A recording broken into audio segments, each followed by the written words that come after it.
Tonight, we're going to talk about the furthest a human being has ever travelled from Earth.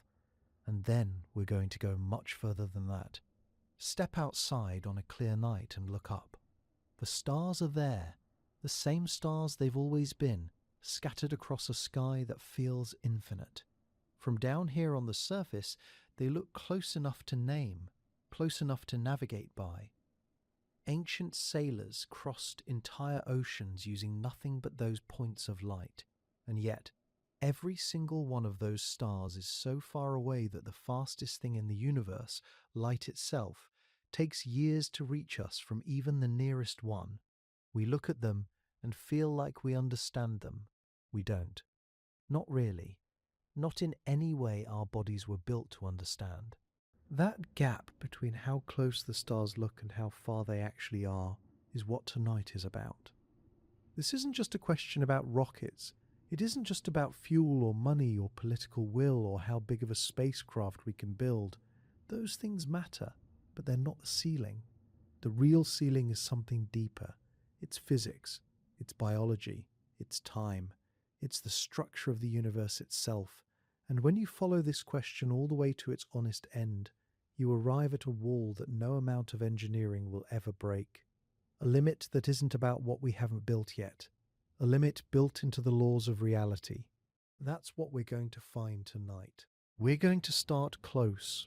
We'll look at the current human distance record, which was set just recently, and it is genuinely impressive by any human standard. Then we'll pull back.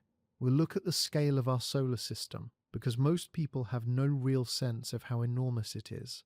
We'll push outward past Mars, past Jupiter, past the edge of the heliosphere, all the way to where our farthest machine is right now, still travelling after nearly 50 years in space. And then we'll start talking about what comes after that.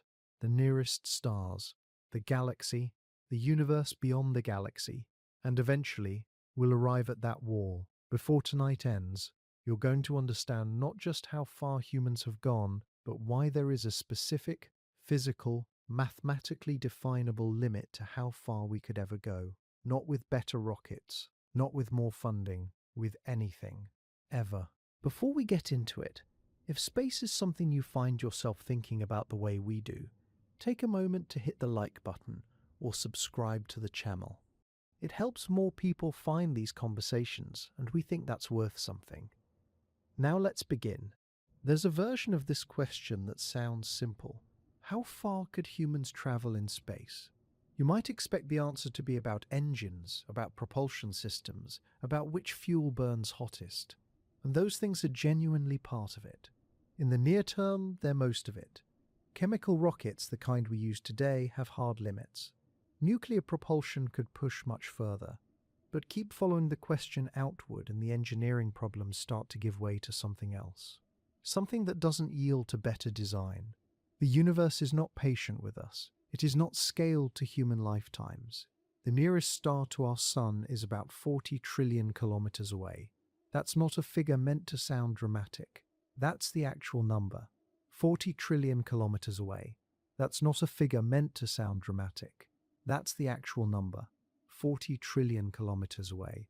Our fastest spacecraft, after traveling for nearly half a century, has covered about 25 billion kilometers. That's not even close to 1% of the distance to the nearest star, not close to a fraction of a percent. The gap between where we've sent machines and where a human crew would need to go is so large that it stops feeling like an engineering problem and starts feeling like something else entirely. And then beyond the stars, the galaxy stretches for 100,000 light years. Beyond the galaxy, the universe expands in every direction, for billions of light years. And here's something most people don't know. The universe itself is expanding, and that expansion is accelerating. Some parts of the cosmos are already receding from us faster than light. They are not just far, they are permanently, physically unreachable. Not because of any failure of technology, because the space between us and them is growing faster than anything could ever cross it. That is the wall. We are going to find it tonight. We're going to understand exactly where it is and why it exists and what it means. We'll start with the record humans have actually set, and we'll work outward from there, step by step, until we hit that limit. Because the real question isn't how far we've gone, it's how far we could ever go. Let's start with where we actually are. In April 2026, 4 astronauts climbed aboard NASA's Orion spacecraft and travelled further from Earth than any human being in history. Their names are Reed Wiseman, Victor Glover, Christina Koch, and Jeremy Hansen. And the distance they reached was 406,771 kilometers from Earth. That number is the current human record. It belongs to the Artemis II mission. And it is both an extraordinary achievement and, depending on how you look at it, a humbling reminder of how little ground we've actually covered. Let's talk about what 406,771 kilometers actually means. To most people, that sounds enormous. And by any human scale we're familiar with, it is. The circumference of Earth is roughly 40,000 kilometers. So 406,771 kilometers is more than 10 times around the entire planet. If you drove that distance at highway speed without stopping, it would take you about 170 days. It is not a small number in any ordinary sense. But space doesn't operate on ordinary scales. The way Artemis II reached that distance was through a specific trajectory. The spacecraft didn't fly straight to the moon and turn around. It swung around the far side of the moon, looping through a path that carried the crew deeper into space than any Apollo mission had gone. So far, in fact, that they could see the moon's entire far side at once. No Apollo astronaut ever had that view. The far side of the moon is something most humans have never seen with their own eyes. Wiseman, Glover, Koch and Hansen saw it whole, the entire cratered expanse of it, hanging in front of them in the dark. That alone tells you how far out they were. The previous record had stood since 1970. It had lasted more than 50 years. Artemis II beat it by about 6,600 kilometers. That gap is real. The achievement is real. The record is real. But here's where the context becomes important. 406,771 kilometers is approximately 1 light second from Earth. Light, travelling at about 300,000 kilometers per second, crosses that distance in a little over a second. 1 second. The fastest thing in the universe covers the entire span of humanity's greatest journey in about the time it takes you to blink. That's not an insult to the mission. That's just what the universe is. Now consider the nearest star. Proxima Centauri sits about 4.24 light-years from our solar system. A light-year is roughly 9.46 trillion kilometers. That's 9,460,000,000,000 kilometers. 1 light-year. Proxima Centauri is more than 4 of those. So when you take humanity's record distance, 406,771 kilometers, about 1 light second, and compare it to the distance to the nearest star, which is 4.24 light-years, you are comparing 1 second to 133 million seconds. Our record distance is to the nearest star what a single stride is to a trip around the world. It's less than that, actually. The math is worse than that analogy suggests. We are not close to the doorstep of interstellar space. We haven't left the porch. The Artemis II crew were the farthest humans from Earth who have ever lived. They looked back and saw the moon's far side spread out before them. They looked back further and saw Earth, a small bright object in the dark. And they were, in that moment, 1 light second away from home. 1 light second. The Sun is about 8 light minutes from Earth. It takes light 8 minutes to travel from the surface of the Sun to the surface of our planet. The Artemis II crew, at their farthest point from Earth, were barely 1/8 of the way to the Sun. They weren't even as far from Earth as the Sun is. That is not a criticism. Getting humans into deep space is extraordinarily difficult. The engineering required to keep 4 people alive in the vacuum beyond Earth's protection is genuinely remarkable. Artemis II represents years of work by thousands of people and is a foundation for everything that comes next.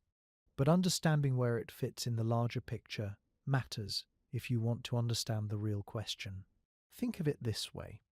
If the distance to Proxima Centauri were the length of a cross-country drive from New York to Los Angeles, humanity's current record would be the distance you've walked from your front door to your car.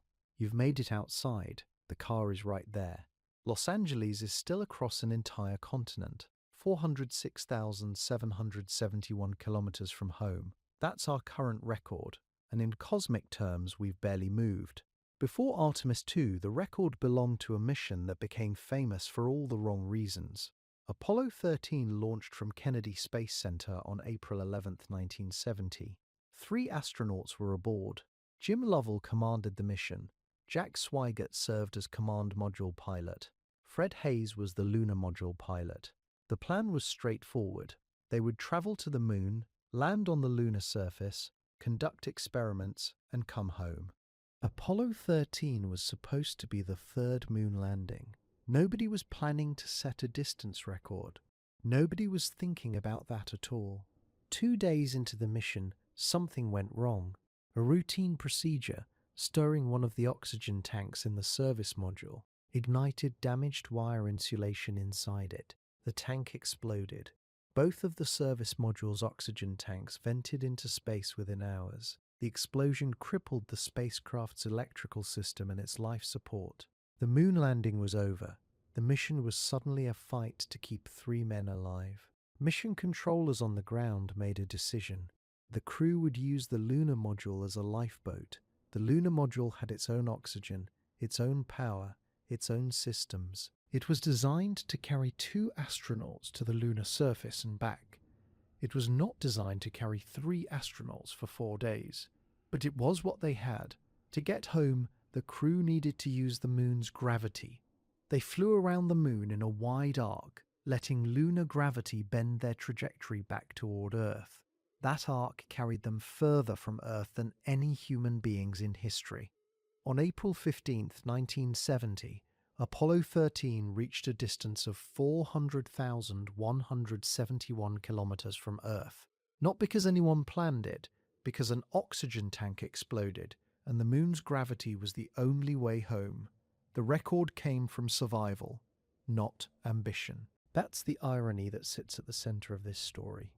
The furthest humans had ever traveled from Earth, for over 50 years, was a distance reached accidentally by a crew that was simply trying not to die. They made it back. Apollo 13 splashed down on April 17, 1970. All 3 astronauts survived. The mission became one of the most celebrated stories in the history of spaceflight, a testament to what engineers, flight controllers, and 3 men in a crippled spacecraft could do under pressure. The mission patch from Apollo 13 reads, Ex Luna Scientia, from the moon, knowledge. What they learned had nothing to do with lunar geology. Now, before Apollo 13, humans had already walked on the moon. Apollo 11 landed on July 20, 1969. Neil Armstrong stepped onto the lunar surface and said the words everyone knows. Buzz Aldrin followed him. Michael Collins orbited above. That mission proved it could be done. After that, NASA did it again, and again, and again. 6 missions landed successfully on the moon between 1969 and 1972. Apollo 11, Apollo 12, Apollo 14, Apollo 15, Apollo 16, Apollo 17. Each one carried humans to another world and brought them home. Apollo 15 brought the first lunar rover. Astronauts drove it across the surface. Apollo 17, in December 1972, carried geologist Harrison Schmitt, the only professional scientist to walk on the moon. He and Eugene Cernan spent more than 3 days on the surface. Cernan was the last to climb back into the lunar module. He looked around, looked down at his footprints in the dust, and then he left. No human being has been back since. That gap is worth sitting with. December 1972 to April 2026. Over 50 years. Every human being alive during that entire period lived and died without anyone leaving low Earth orbit. Entire generations were born, grew up, had children, and grew old in a world where the moon sat overhead every night, unreachable by any living crew. The technology that took humans to the moon in 1969 was lost, not destroyed, but allowed to atrophy. The people who knew how to build it retired or passed away. The Saturn V rockets were displayed in museums. We went to the moon 6 times in 3 years and then stopped for half a century. The reasons are complicated.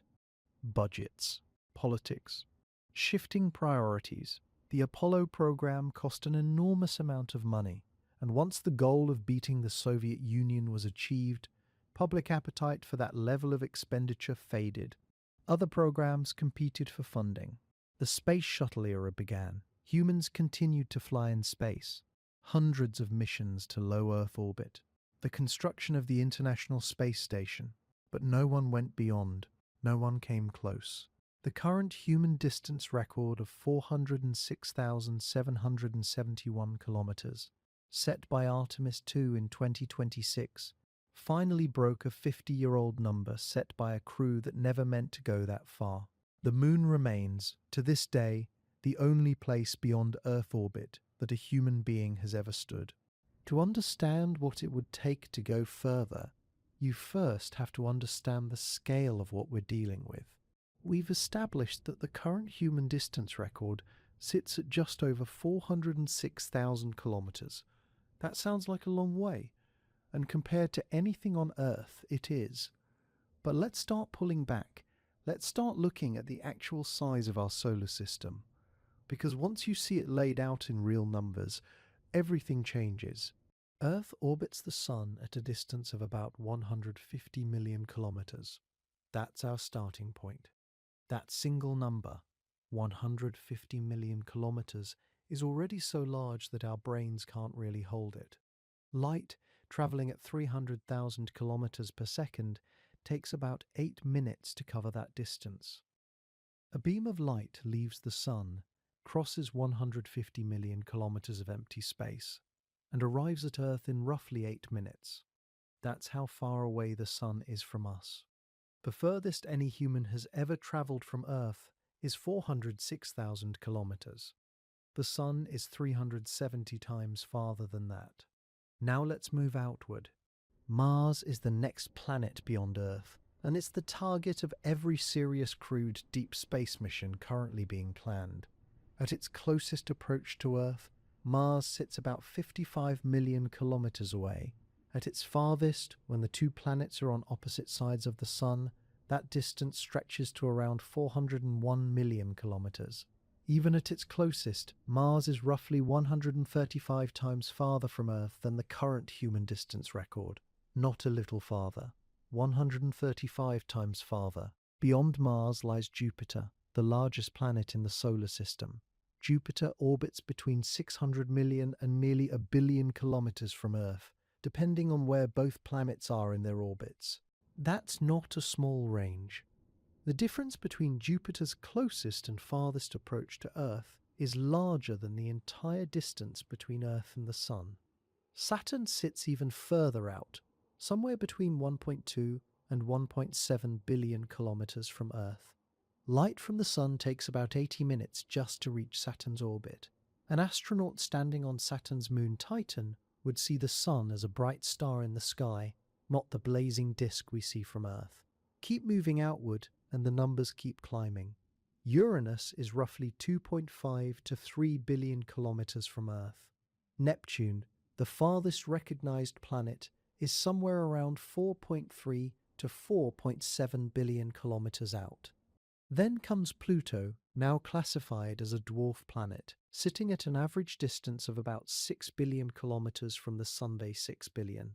And beyond Pluto, the solar system doesn't end. It keeps going, filled with other dwarf planets, rocky bodies, and eventually the heliopause, the region where the Sun's solar wind finally gives way to interstellar space. The heliopause sits roughly 18 billion kilometers from the Sun. That is, by most definitions, where our solar system ends. These numbers need to be put in terms that actually mean something. The fastest crewed spacecraft ever launched was Apollo 10, which reached speeds of about 39,000 kilometers per hour during its return to Earth. That's an impressive speed by any human standard.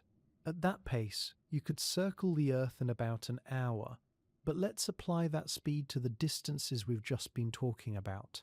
At 39,000 kilometers per hour, reaching Mars at its closest would take roughly 60 days. At its farthest, over 400 days. Getting to Jupiter would take somewhere between 2 and 3 years. Saturn, 4 to 5 years at minimum. Pluto at that speed would require somewhere around 17 to 20 years of continuous travel. And the heliopause, the outer edge of the solar system, would take over 50 years to reach. 50 years of travel, just to reach the edge of our own solar system. Think about what that means for a crew. A person who boards that spacecraft at age 30 would be in their 80s before the journey ended. Assuming they survived, and survival across 50 years in deep space, far from any supply line or rescue mission, is a problem we have absolutely no idea how to solve yet. The radiation alone would be severe. The isolation would be extraordinary. Every component of the life support system, every piece of equipment, would need to function without failure for half a century. We haven't built anything that does that. The Apollo program was remarkable. Artemis II was remarkable. But both of those missions kept their crews within a small fraction of a percent of the distance to the solar system's edge. We haven't sent a single human being past the moon. And the moon, on this scale, is essentially in Earth's backyard. The next meaningful destination, Mars, is already an almost incomprehensible leap beyond where we've been. And beyond Mars, the distances multiply. Each planet farther from the Sun represents not just more kilometers, but more years, more fuel, more danger, more complexity, more time. The solar system is not the universe. It's not even close. It's one small star and the collection of objects bound to it by gravity. And even within this one small star system, the distances involved are staggering enough to stop any crewed mission in its tracks for decades of travel time. And that's just our solar system. We haven't even started talking about what lies beyond it. The best way to appreciate just how far we haven't gone is to look at how far our machines have. In September of 1977, NASA launched a spacecraft called Voyager 1. Its mission was to study the outer planets, Jupiter, Saturn, and their moons. Nobody expected it to still be working nearly 50 years later. Nobody expected it to become the most distant human-made object ever to exist. But that's exactly what it is. As of 2026, Voyager 1 is roughly 25 billion kilometers from Earth. That's about 173 astronomical units. 1 astronomical unit is the distance from Earth to the Sun, about 150 million kilometers. Voyager 1 is 173 times that distance. It crossed the heliopause in 2012. That's the boundary where the Sun's influence ends and true interstellar space begins. No human-made object has ever gone further. Nothing we've ever built has come close. Now let's talk about speed. Voyager 1 is traveling at approximately 17 kilometers per second. That's over 61,000 kilometers per hour, faster than any crewed spacecraft ever launched. It covers roughly 523 million kilometers every year. These are numbers that sound enormous. They should sound enormous. And yet, when you compare them to the distances involved in actually reaching another star, something uncomfortable happens. The numbers simply collapse. The nearest star to our Sun is Proxima Centauri. It sits 4.24 light-years from Earth. A light-year is the distance light travels in a single year, moving at 300,000 kilometers per second. Proxima Centauri is about 40 trillion kilometers away. At Voyager 1's current speed of 17 kilometers per second, how long would it take to reach Proxima Centauri? Approximately 73,000 years, not 73,000 days, not 73,000 months, 73,000 years. To put that in context, all of recorded human history spans roughly 5,000 years. Agriculture is about 12,000 years old. The cave paintings at Lascaux are around 17,000 years old. Voyager 1, our fastest machine, would need more than 4 times the entire span of recorded human civilization just to reach our nearest stellar neighbor. Think about what that means for a crewed mission. Suppose humans had been aboard Voyager 1 when it launched in 1977. Not just the original crew, their entire civilization, their descendants generation after generation, born and living and dying inside that spacecraft. To arrive at Proxima Centauri, that lineage would have to remain intact, organized and functional for 73,000 years. Modern humans have only existed as a species for roughly 300,000 years. We've had written language for about 5,000. We've had spaceflight for less than 70. The idea of any human institution surviving coherent and mission-focused for 73,000 years is not just unlikely, it is essentially beyond comprehension. And Proxima Centauri is the closest star, the nearest one. After that, the distances only grow. Voyager 1 is currently about 25 billion kilometers from Earth. Proxima Centauri is 40 trillion kilometers away. That means Voyager 1, after nearly half a century of continuous travel, has covered roughly 0.06% of the distance to the nearest star. Less than 0.1%. If you scaled the journey to Proxima Centauri down to a single kilometer, Voyager 1 would be about 60 centimeters from the starting line. Still in the driveway, barely off the porch, Voyager 1 is not slow by any human standard. It's extraordinarily fast. The problem isn't the spacecraft. The problem is the universe. The distances between stars are not engineering obstacles. They're not budget problems. They're just real. And they are staggering in a way that numbers alone struggle to communicate. Here's another way to feel the scale. Light from Proxima Centauri takes 4.24 years to reach us. That same light is travelling at 300,000 kilometers per second. Voyager 1 moves at 17 kilometers per second. Light is moving about 17,600 times faster than our fastest probe. So a journey that takes light just over 4 years takes our fastest machine 73,000 years. That ratio doesn't shrink. There's no current technology that meaningfully closes it. Voyager 1 will not reach Proxima Centauri. It isn't even heading that direction. But in roughly 40,000 years, it will pass within about 1.6 light years of a star called Gliese 445, which is currently 17 light years from Earth. That's the closest stellar encounter our most distant spacecraft will have. And it will happen long after every civilization on Earth today has either transformed beyond recognition or ceased to exist entirely. What Voyager 1 has given us is something different and genuinely valuable. It has given us data from interstellar space. It has told us what the boundary of our solar system actually looks like. Its instruments detected the change in plasma density when it crossed into interstellar space in 2012. It's still transmitting. The signals take over 22 hours to reach Earth at the speed of light. 2 instruments remain operational as of 2026. For a machine built in the 1970s, this is remarkable. For a machine that was supposed to represent humanity's reach toward the stars, it tells us something sobering. We built the best thing we could build. We launched it nearly 50 years ago. We pointed it outward, and it has barely left the neighborhood. The gap between where Voyager 1 is and where we would need to go to even begin interstellar travel is not a gap measured in ambition or funding or political will. It's measured in physics, and the physics right now is not on our side. Voyager 1 has been traveling for nearly half a century and hasn't covered even a fraction of 1% of the distance to the nearest star. The most ambitious plan for human space travel that actually exists right now is a crewed mission to Mars.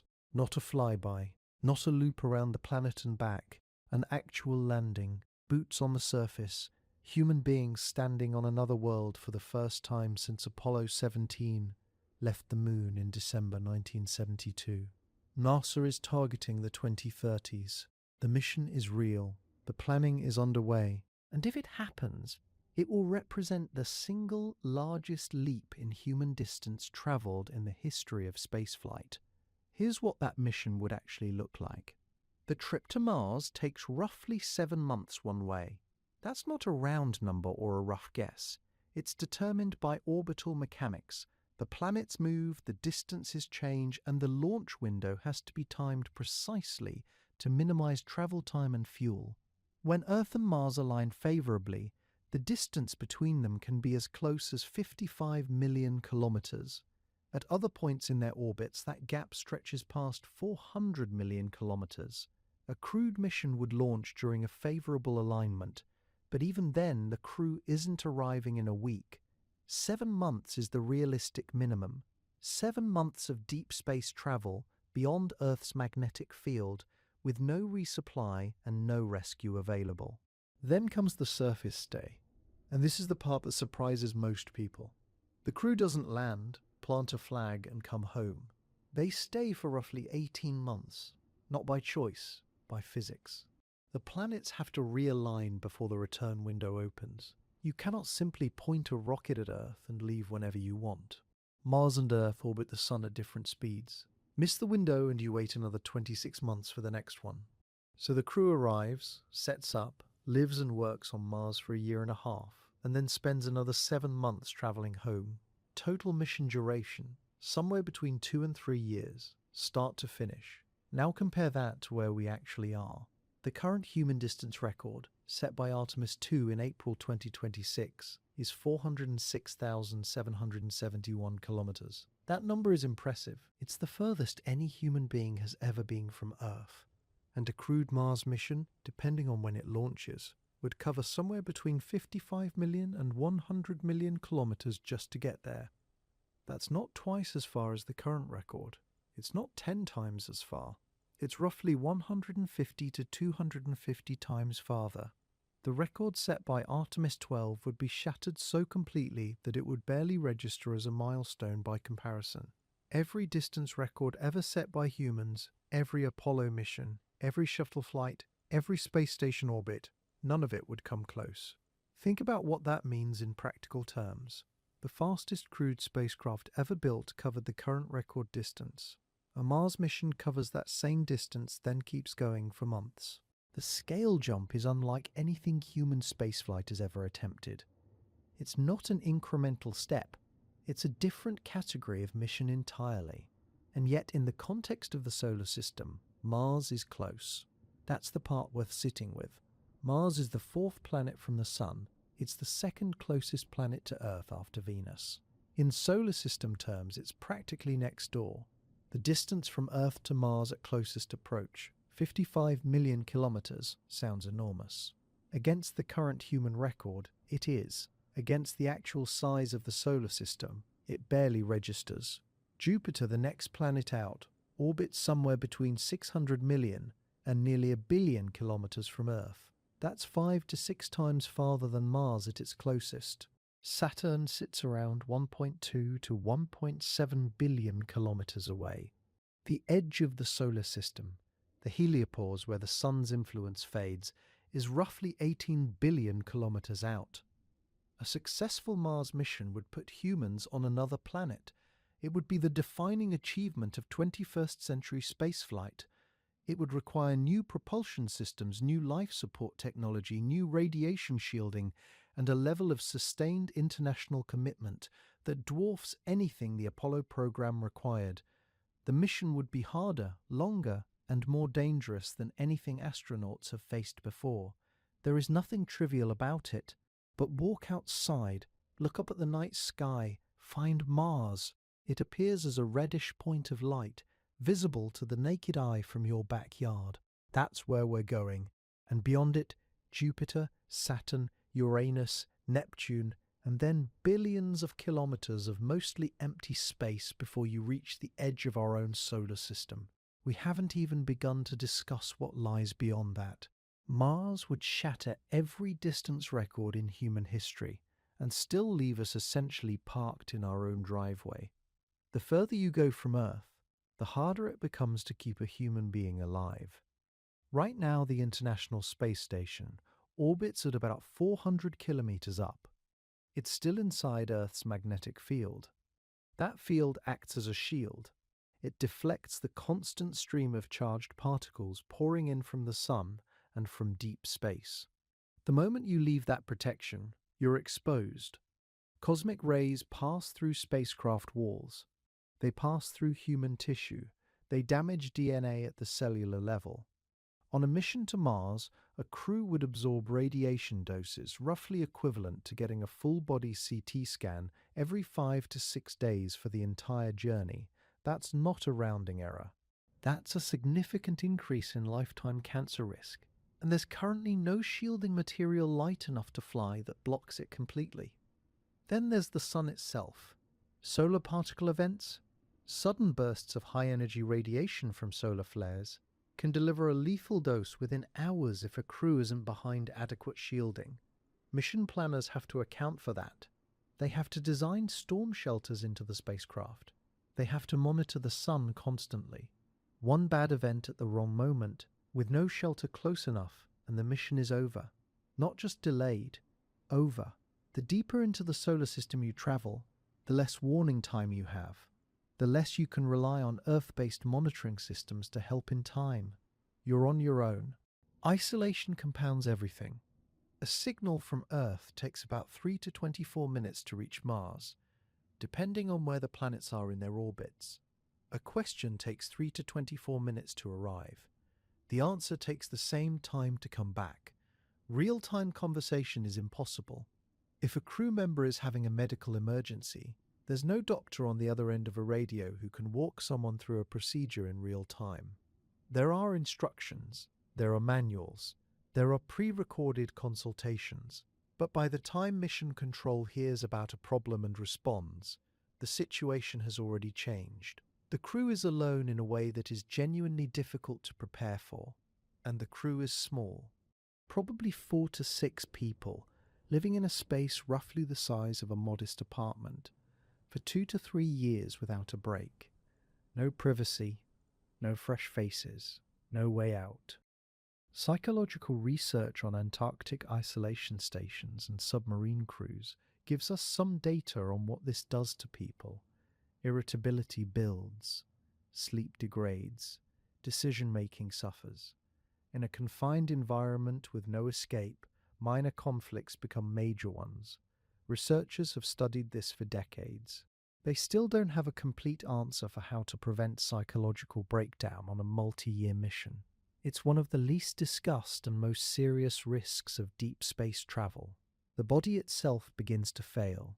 In microgravity, bones lose density at a rate of roughly 1 to 2% per month. Muscles atrophy. The heart shrinks slightly because it doesn't have to work as hard against gravity. The fluid shift that happens in weightlessness pushes fluid toward the head, increasing pressure inside the skull. That pressure affects the optic nerve. A significant percentage of astronauts who spend extended time in space come back with measurably degraded vision. Some of the changes appear to be permanent, and these are astronauts on the International Space Station who return after 6 months. A Mars crew would be gone 3 times as long. The compounding effects of that duration aren't fully understood because no human being has ever tested them. Food, water, and oxygen all have to be managed with zero margin. Current spacecraft recycle roughly 90% of water aboard. That sounds good. It means 10% has to be carried. On a mission lasting 2 to 3 years with a crew of 6, that 10% adds up to significant mass. Oxygen generation systems have to work continuously without failure. Food can be carried, but carrying enough calories for years of travel is heavy. Growing food in space is possible in limited quantities, but no crew has ever depended on it entirely. Every one of these systems carries a failure mode. On Earth, a broken life support component is a maintenance call. On a spacecraft beyond Mars, it's a potential catastrophe. Medical emergencies don't wait for convenient moments. Appendicitis happens. Kidney stones happen. Broken bones, infections, cardiac events. None of these stop occurring just because someone is in space. A crew would carry emergency surgical equipment and extensive medical supplies. They would train extensively before launch. But there's a fundamental difference between trained and qualified. Performing surgery in microgravity with limited tools, without a surgeon present, guided by instructions from Earth with a 20-minute communication delay, is not the same as performing surgery in a hospital. Some emergencies would simply be unsurvivable given the resources available. That is not a solvable problem with current technology. It's a constraint you accept when you design the mission. Go further than Mars, and every one of these problems scales up. A crewed mission to Jupiter would take years each way with current propulsion. Radiation exposure near Jupiter would be catastrophic without shielding we haven't built. The communication delay from Jupiter can reach nearly an hour each way. The crew would be more completely isolated than any human beings in history. Recycling systems would have to function perfectly for a decade or more. The psychological burden becomes almost unquantifiable. At some point, the distance stops being just a number. It becomes a physical barrier built from human biology, from the limits of what bone and muscle and tissue and mind can endure across years of emptiness. We don't know exactly where that barrier is. Every additional kilometre adds to the weight of what you have to carry, the time you have to survive, and the margin for error you simply don't have. Beyond Mars, the solar system keeps going for an almost incomprehensible distance. Mars sits roughly 225 million kilometres from Earth on average. That already shatters every distance record a human has ever set. But past Mars, the asteroid belt begins. Then Jupiter, then Saturn, Uranus, Neptune, and then Pluto. A world so far out that sunlight takes over 5 hours just to reach it. These are not modest distances. They are not places you can reach with a longer version of what we already have. They represent a frontier so remote that our fastest robotic probes spent years crossing it, and human travel there would require capabilities we have never come close to building. Let's start with Jupiter. Jupiter maintains an orbital path spanning roughly 778 million kilometers from the Sun. From Earth, that's roughly 600 to 900 million kilometers, depending on where both planets are in their orbits. With current chemical propulsion, a crewed mission to Jupiter would take somewhere between 2 and 3 years of travel each way. That's before accounting for time in the Jovian system and the journey home. 6 years of continuous spaceflight for a single mission. The psychological and biological toll of that alone would be extraordinary. But the travel time is almost secondary. Jupiter has a problem that makes everything else look minor: radiation. Jupiter's magnetic field is enormous, far larger than Earth's. It traps charged particles and accelerates them into belts of intense radiation surrounding the planet. An unshielded human entering those belts would absorb a lethal radiation dose in a matter of hours, not days, hours. To put that in perspective, the annual radiation dose limit for NASA astronauts is 600 millisieverts over a career. Inside Jupiter's radiation belts, a person could absorb that entire career limit in roughly 15 minutes. Any crewed mission to the Jovian system would require shielding on a scale we have never designed or tested for human spacecraft. The mass of that shielding alone would be staggering. Power is the next problem, and it never gets easier as you go further out. Solar panels work because sunlight carries energy, and that energy diminishes with the square of your distance from the sun. At Earth, we receive about 1,400 watts of solar energy per square meter. At Jupiter, that number drops to roughly 50 watts per square meter. That's 25 times weaker. The same solar panel array that powers a spacecraft near Earth would produce almost nothing in the outer solar system. At Saturn, it's roughly 15 watts per square meter, about 90 times weaker than at Earth. At Uranus and Neptune, solar power becomes essentially useless. Any crewed mission beyond the asteroid belt would require a different power source entirely. Nuclear fission reactors are the only realistic option. We have used them on robotic probes. We have never designed one to sustain a human crew for years of deep space travel. Saturn sits positioned roughly 1.4 billion kilometers from Earth. New Horizons, which launched in January 2006, passed by Pluto in July 2015. That's 9.5 years for a robotic probe with no crew, no life support, no radiation shielding requirements, and no need to slow down upon arrival. New Horizons just flew past. A crewed mission would need to decelerate into orbit, which requires carrying more fuel, which increases mass, which makes everything harder and heavier. Pluto circles the Sun from approximately 6 billion kilometers away. Getting there with humans aboard is not currently a planning discussion. It is a theoretical exercise. Uranus and Neptune take these numbers even further. Uranus orbits at roughly 2.9 billion kilometers from the Sun, Neptune at 4.5 billion. Voyager 2, launched in 1977, reached Neptune in 1989. 12 years of travel at nearly 16 kilometers per second.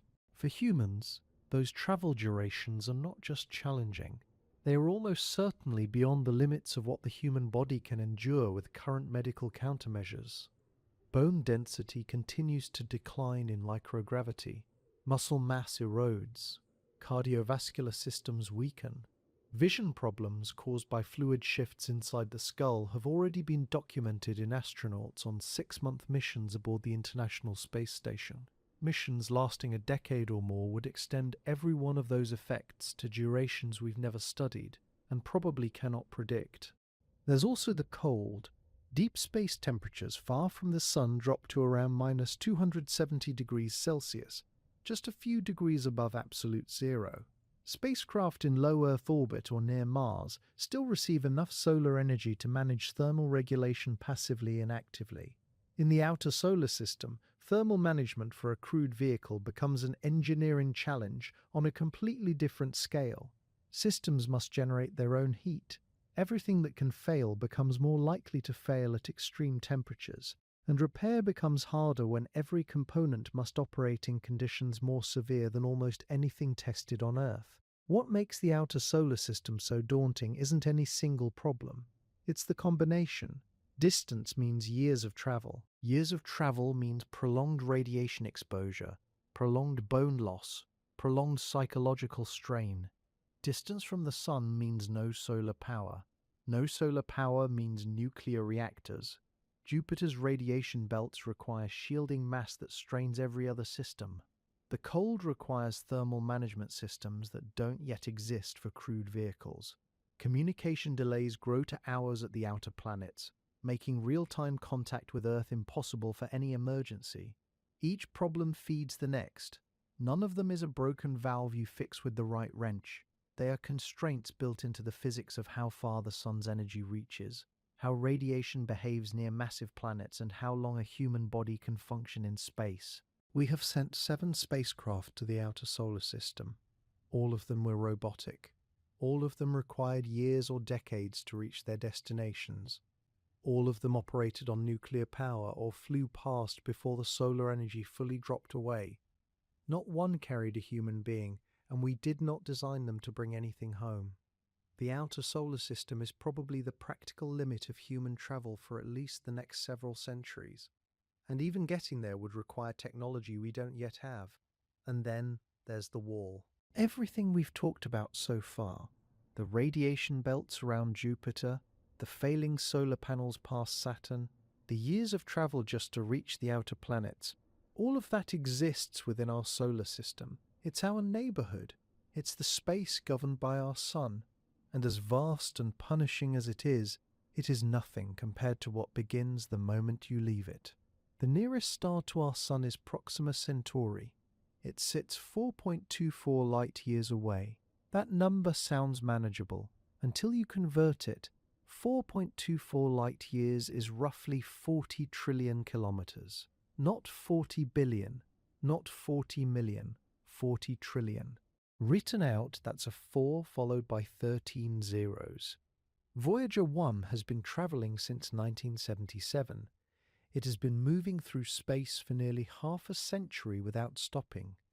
Right now, it's about 25 billion kilometers from Earth. That's the farthest any human-made object has ever gone, and Proxima Centauri is 1,600 times farther than that. Voyager 1's entire journey, every kilometre of it, represents less than 0.1% of the distance to the nearest star. There's another way to feel this number. Pluto sits roughly 6 billion kilometres from Earth on average. To travel to Pluto and back is a journey of about 12 billion kilometres. To cover the same distance as one trip to Proxima Centauri, you would need to make that round trip to Pluto and back 2,667 times. Not once, not 10 times, 2,667 times. Back and forth across the entire width of the solar system, thousands of times over. And Proxima Centauri is the closest one. It's not the destination, it's the starting line. Alpha Centauri A and B, the two sun-like stars in the same system, sit at 4.37 light-years, barely farther. After that, the distances grow quickly. Sirius, the brightest star in our night sky, is 8.6 light-years away. Tau Ceti, one of the candidates astronomers watch for potentially habitable planets, is 11.9 light-years out. The stars that scientists consider most likely to host worlds where life might exist range from about 4 to 12 light-years from Earth. These aren't distant galaxies. These are our nearest neighbours, and they are separated from us by distances that no technology we currently possess could cross in any meaningful time frame. A light-year is not a unit of time, it's a unit of distance. 1 light-year is how far light travels in a single year, moving at 300,000 kilometers per second. That's fast enough to circle the entire Earth 7.5 times in 1 second. In 1 year at that speed, light covers 9.46 trillion kilometers. Proxima Centauri in the night sky. The light entering your eyes left that star 4.24 years ago. You're not seeing the star as it is. You're seeing it as it was. That same light, travelling at the fastest speed anything in the universe can move, took more than 4 years to reach you. A spacecraft using the fastest propulsion we've ever built would take not 4 years but tens of thousands. Zoom out further and things become genuinely incomprehensible. Beyond the nearest handful of stars, the galaxy keeps going. The Milky Way is roughly 100,000 light-years across. The stars you can see on a clear night are mostly within a few thousand light-years. The centre of the galaxy is about 26,000 light-years away. There are an estimated 200 to 400 billion stars in the Milky Way alone. Most of them are so far from Earth that even light, leaving today, would take longer to arrive than our civilization has existed. And yet here's what's strange about all of this. The outer solar system, Jupiter, Saturn, Uranus, Neptune, felt enormous when we were discussing it. Travel times measured in years, distances in billions of kilometers, radiation and cold and darkness. But the moment you step outside the solar system, those billions become irrelevant. The outer solar system shrinks to nothing compared to even the nearest star. It's the same shift in scale that happens when you go from measuring a city and city blocks, and then suddenly realize you're trying to describe the distance between continents. This is where the problem changes character. Getting to Mars is a question of engineering. Better propulsion, better life support, better shielding. Getting to the outer planets is a harder engineering problem, but still an engineering problem in principle. But getting to the nearest star isn't really an engineering problem. It's a physics problem. The distances are so large and the speed of light so fixed that no amount of clever design or improved materials gets you there within a human lifetime, using anything we currently understand about propulsion. The wall isn't a funding gap. It isn't a political failure. It isn't something a bigger rocket solves. It's the universe, built the way it is, with the laws it has. And right now we are standing at the edge of our solar system, looking outward at 40 trillion kilometers of empty space with no clear way across. The nearest star is 40 trillion kilometers away, and that number doesn't shrink no matter how long you stare at it. The fundamental problem with getting humans anywhere beyond our solar system comes down to a simple and brutal piece of mathematics. It's called the Tsiolkovsky rocket equation, and it was derived in 1903 by a Russian schoolteacher named Konstantin Tsiolkovsky. He had no rocket, he had no laboratory, he had mathematics, and the mathematics told him something that engineers are still grappling with today. To accelerate a spacecraft, you burn fuel. The fuel produces exhaust. The exhaust pushes the rocket forward. Simple enough, but here's the problem. The fuel has mass, and mass requires more fuel to move it, which means the fuel to move the fuel also has mass, which requires more fuel. The equation that describes this relationship is not linear, it's exponential. Every additional increment of speed you want requires a disproportionately larger amount of fuel at the start. The faster you want to go, the worse this gets. Not gradually worse, catastrophically worse. Chemical rockets work by burning propellants. Hydrogen and oxygen, for example. The reaction is violent and energetic by human standards. A Saturn V rocket burned through about 13 metric tons of propellant per second at launch. 13 tons per second. It produced tremendous thrust. It got us to the moon. The exhaust velocity of that reaction, the speed at which gases exit the engine, was around 4 kilometers per second. That number matters. The exhaust velocity is the ceiling. It determines how efficiently a rocket can convert fuel into speed. And with chemical reactions, that ceiling is roughly 4 to 5 kilometers per second. No amount of engineering refinement changes that. The chemistry is the limit. The speed of light is 300,000 kilometers per second. Even 1% of the speed of light is 3,000 kilometers per second. To reach 1% of the speed of light with a chemical rocket, you would need a mass ratio, the ratio of fuel weight to spacecraft weight, that produces numbers so large they stop being numbers in any meaningful sense. Researchers have calculated what a crewed mission to Proxima Centauri would require using chemical propulsion, assuming you wanted to arrive within 40 years. The fuel mass required would exceed the mass of the observable universe, not the mass of Earth, not the mass of the solar system, not the mass of the galaxy, the entire observable universe. Every star, every planet, every atom of gas and dust across 93 billion light-years of space, all of it as fuel for one trip to one star. That is not an engineering problem. That is a mathematical impossibility.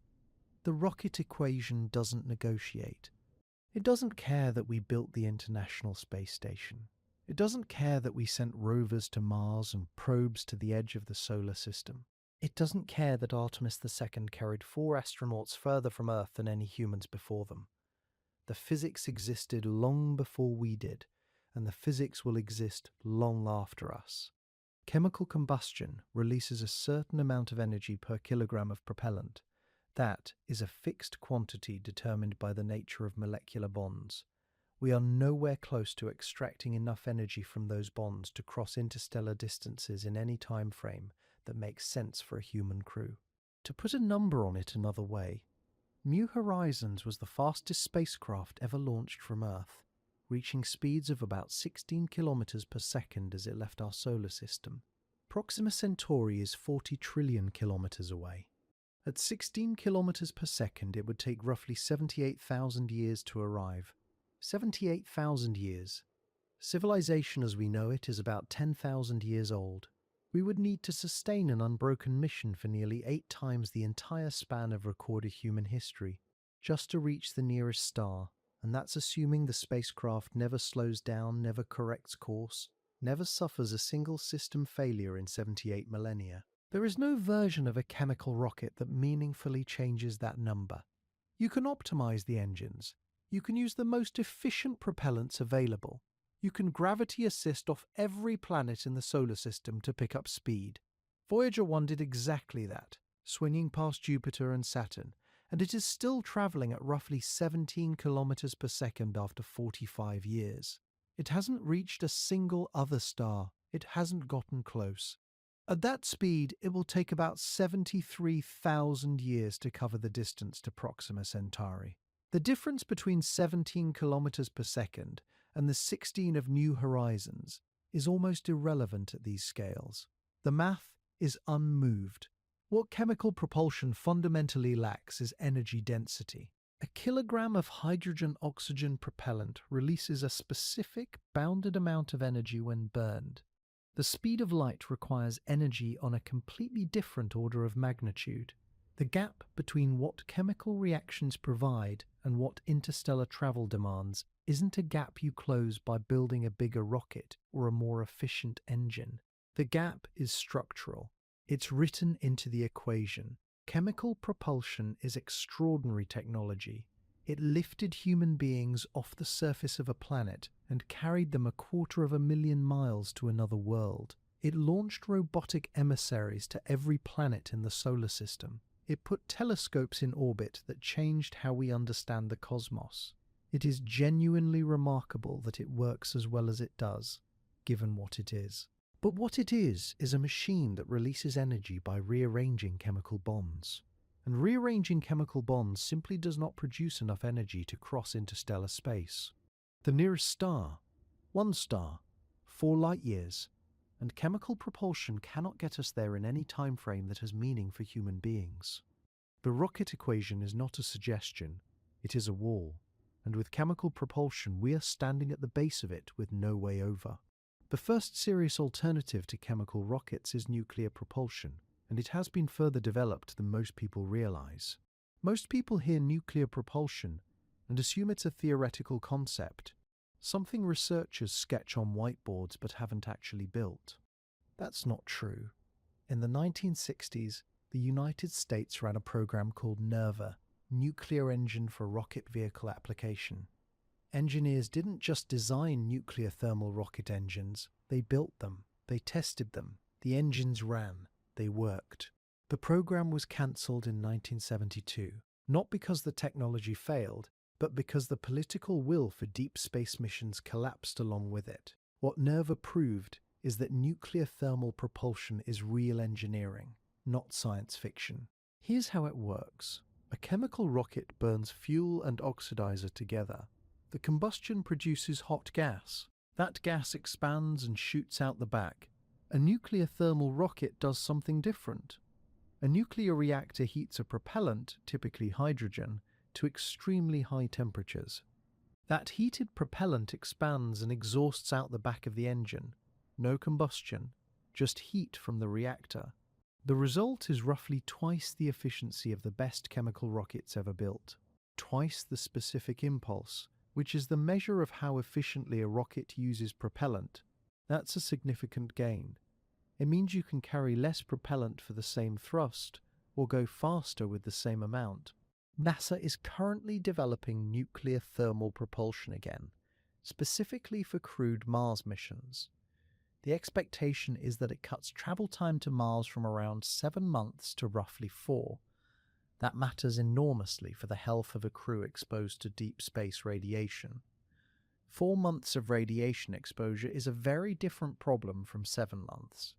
But nuclear thermal is just the beginning of what nuclear propulsion can mean. Then there's nuclear pulse propulsion. The most famous version of this idea came from Project Orion, a program that ran from the late 1950s into the 1960s, developed in part by physicist Freeman Dyson. The concept is exactly as extreme as it sounds. You detonate nuclear bombs behind the spacecraft. Each detonation pushes a large shock-absorbing plate which drives the ship forward, over and over again. Thousands of detonations. It sounds almost absurd, and yet the physics holds up. Orion spacecraft designs were worked out in serious detail. The program produced genuine engineering specifications, not vague proposals. It was eventually shut down largely due to the Partial Nuclear Test Ban Treaty of 1963, which prohibited nuclear detonations in space. But the calculations were real. Orion-style spacecraft, in the most optimistic projections, could reach somewhere between 3 and 5% of the speed of light. That's about 9,000 to 15,000 kilometers per second. To put that in perspective, Voyager 1 is currently traveling at about 17 kilometers per second. A nuclear pulse spacecraft would be traveling at roughly 500 to 900 times that speed. The difference is staggering. At 5% of light speed, Proxima Centauri, 4.24 light-years away, is reachable in approximately 85 years, that is within a human lifespan. Not comfortably, not easily. But it's no longer the realm of thousands of generations. It is, in principle, a journey a person could board at age 20 and survive to complete, or at least come close. That's a genuinely different situation from anything chemical rockets offer. But hold that thought for a moment, because 5% of light speed still leaves most of the galaxy completely out of reach in any meaningful human time frame. The galactic center is about 26,000 light-years from Earth. At 5% light speed, that's roughly 520,000 years of travel. The diameter of the Milky Way is about 100,000 light-years. End to end, at 5% light speed, is 2 million years. These numbers don't shrink because we improved our engines by a factor of 500 over Voyager 1. The galaxy is just that large. And beyond the Milky Way, the nearest large galaxy is Andromeda, 2.5 million light-years away. At 5% light speed, that's 50 million years. Nuclear pulse propulsion transforms the nearest stars from impossible to merely very, very difficult. It does essentially nothing for the broader galaxy. There are more advanced nuclear concepts beyond Orion. Fusion rockets, which use controlled nuclear fusion rather than fission, could theoretically achieve higher fractions of light speed, 10%, perhaps more in the most optimistic designs. That gets Proxima Centauri to about 40 years of travel time. Still a lifetime, still a grueling commitment. And controlled fusion for power generation has been 30 years away for about 60 years now. Fusion rockets are further still. The gap between theoretical possibility and actual engineering is wide. Nuclear propulsion is real. The foundation was laid in the 1960s and never fully abandoned. NASA is returning to it seriously for the first time in decades. It offers a genuine and meaningful improvement over chemical rockets in both efficiency and speed. At its most ambitious, nuclear pulse, nuclear fusion, it opens up the nearest stars as destinations that are hard but not physically impossible. That's not nothing. That matters. But the nearest stars are not the galaxy, and the galaxy is not the universe. Nuclear propulsion is a genuine improvement. It just doesn't improve things nearly enough. There's another approach that doesn't require carrying any fuel at all. No combustion, no nuclear reactor, no propellant tanks taking up mass, just a sail. A very large, very thin reflective sail catching photons from the sun and riding the pressure of light through space. Solar sails are not theoretical. We've built them. Japan launched a spacecraft called Icaros in 2010, and it worked. Light really does push things. Photons carry momentum. When they strike a reflective surface and bounce off, they transfer that momentum to the sail. The force is tiny, extraordinarily tiny. But in space, where there's no friction, that tiny force adds up over time. You keep accelerating. You never stop. There's nothing to stop you. The problem is how long it takes to build up to useful speeds. Close to the sun, the pressure is stronger. Further out, it weakens with the square of distance. A solar sail launched from Earth orbit and given years of travel time could eventually reach impressive speeds. But we're talking about decades to cross even the inner solar system. The numbers simply don't scale up to interstellar distances on any timeline a civilization could plan around. This is where laser propulsion enters. The idea is straightforward. Instead of relying on sunlight, you build a laser array on the ground or in orbit. A powerful one, aimed precisely at a lightweight spacecraft carrying a reflective sail. You fire that laser continuously, pushing the spacecraft to higher and higher speeds. The laser doesn't weaken the way sunlight does. You're concentrating energy into a beam and directing it exactly where you need it. The spacecraft doesn't carry the energy source. It just receives it, and it works. The physics is sound. You can calculate exactly how much energy you'd need to accelerate a given mass to a given fraction of light speed. The math is clean and the equations don't lie. Breakthrough Starshot is the most serious proposal anyone has made along these lines.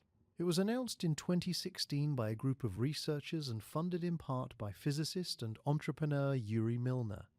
The concept is this: build a laser array with a combined output of around 100 gigawatts. Aim it at a sail the size of a few square meters, attached to a spacecraft about the size of a postage stamp and weighing roughly 1 gram. Accelerate that spacecraft over the course of a few minutes to about 20% of the speed of light. Point it at Proxima Centauri and wait. At that speed, the probe arrives in about 20 years. 20 years. That's not a generation ship. That's not a centuries-long voyage. It's within a human lifetime. Scientists who helped design the mission could realistically live to see the data come back. The physics works. The engineering is something else entirely. A 100 gigawatt laser array is roughly 10 times the total electricity generation capacity of a country like Germany, focused into a beam and fired into space. The sail has to be made of material that can withstand that intensity without vaporizing. The pointing precision required to keep a beam locked on a gram-scale object accelerating through space is extraordinary. The sail has to unfurl correctly. The electronics have to survive the acceleration, which is thousands of times the force of gravity. Every one of these is a genuine engineering problem, not a physics problem. Nothing violates known science. Everything requires technology we don't have yet. But here's what matters most for the question of human travel. 1 gram. The probe they're describing weighs about as much as a small paperclip. No life support, no food, no water, no radiation shielding, no return journey, no crew, just a chip, a camera, a transmitter, and a sail. A human being weighs around 70 kilograms. Add the equipment required to keep that person alive for even a short journey. Food, water, oxygen, shielding against cosmic radiation, some form of shelter, and you're in the range of thousands of kilograms at an absolute minimum. That's not 70,000 times harder to accelerate using a laser.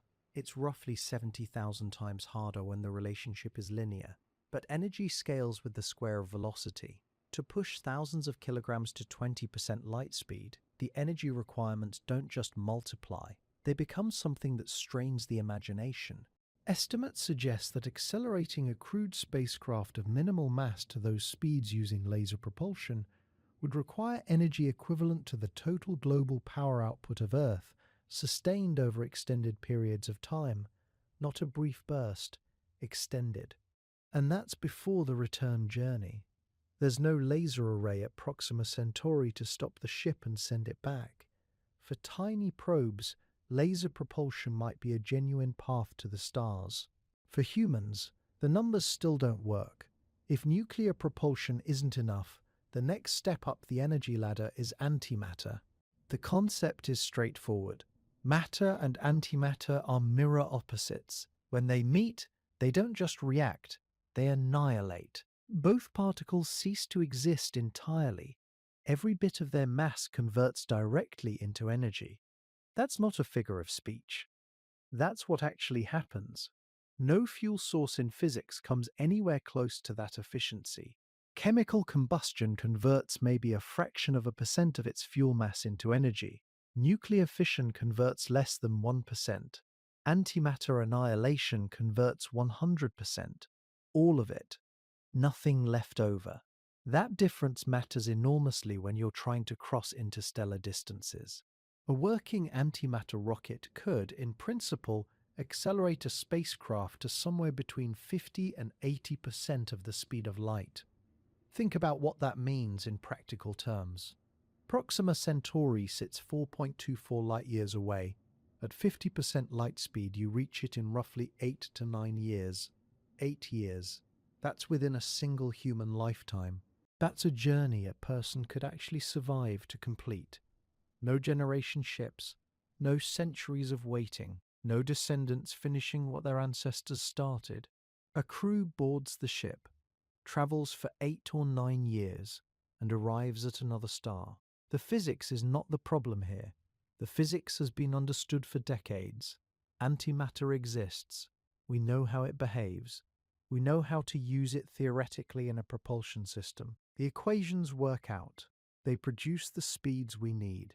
No law of physics stands in the way of an antimatter rocket, the way the rocket equation stands in the way of chemical propulsion. In principle, Antimatter solves the propulsion problem almost completely. The problem is making the fuel. We can produce antimatter. Facilities like CERN have been doing it for years. The process involves accelerating particles to enormous speeds and smashing them together, which occasionally produces antimatter particles as a byproduct. The quantities are real. The measurements are just staggering in the wrong direction. We produce antimatter in amounts measured in nanograms. A nanogram is 1/1000th of a gram, and the production process itself consumes vastly more energy than the antimatter contains.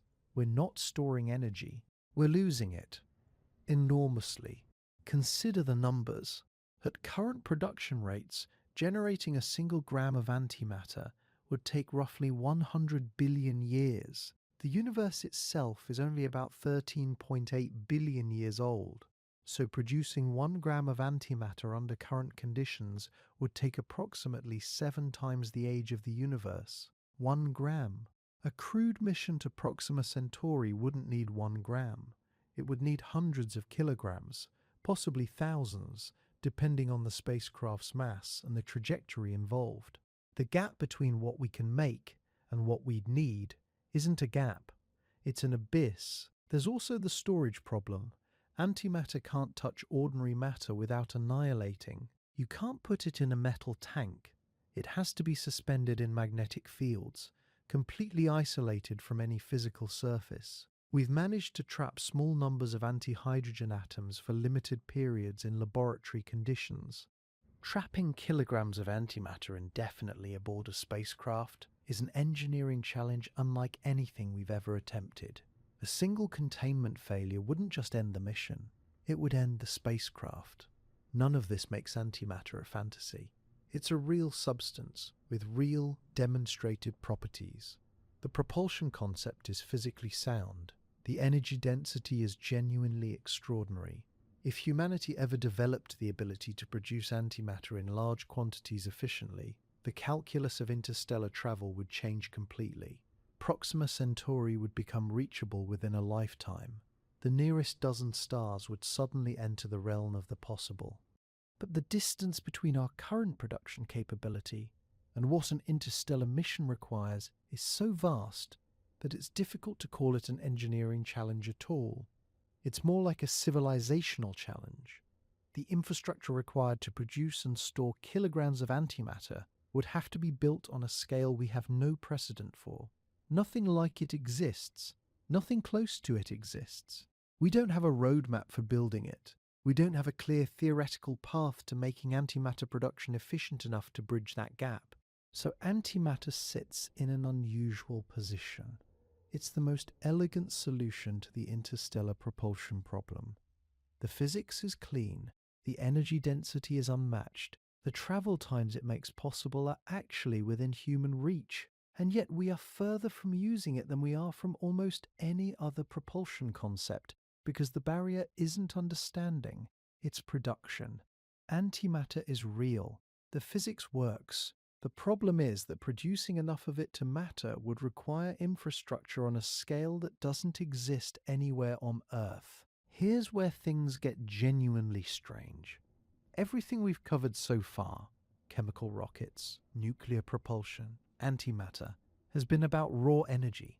More fuel, more thrust, more speed. But there's a layer beneath all of that. A layer that has nothing to do with engineering and everything to do with the structure of time itself. Einstein's special relativity tells us something that sounds impossible until you see the evidence. Time is not constant. It does not flow at the same rate for everyone. The faster you move through space, the slower time passes for you relative to someone standing still. This isn't a metaphor. It isn't a rounding error. GPS satellites orbit Earth at speeds high enough that their onboard clocks run measurably faster than clocks on the ground.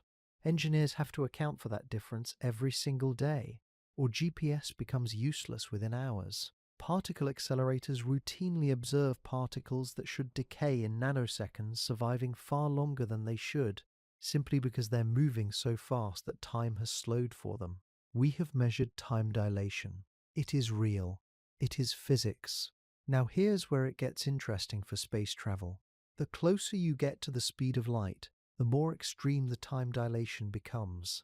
Your clock doesn't just slow slightly, it crawls, and at a high enough fraction of light speed, the gap between ship time and Earth time becomes enormous. Consider a spacecraft that accelerates continuously at 1 gravity, 1g. That's the same pull you feel right now, sitting wherever you are. People aboard such a ship would feel completely normal. No crushing forces, no weightlessness. Just ordinary weight, because the ship is always pushing them at the same rate Earth pulls everything down. At 1g of continuous acceleration, a spacecraft reaches significant fractions of light speed within about a year. After that, special relativity takes over. You can never quite reach light speed, the math doesn't allow it, but you can get close enough that time dilation becomes staggering. A crew accelerating at 1g for about 21 years of ship time could theoretically reach the center of the Milky Way. The galactic center is roughly 26,000 light-years away.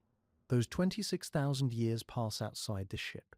Inside, the crew ages 21 years. The Andromeda Galaxy sits about 2.5 million light-years from Earth. At 1 continuous acceleration, a traveler reaches it in approximately 28 years of ship time. 28 years. The crew boards the ship, lives a normal human life, watches their children grow up aboard the vessel, and arrives at another galaxy. Outside the ship, 2.5 million years have elapsed. The Sun has gone through most of what remains of its life cycle. Whatever civilization existed on Earth when they left is so far in the past that even its ruins are probably gone. That's not a side effect of relativistic travel. That is the deal. You don't get to go far quickly and come back to a world that remembers you.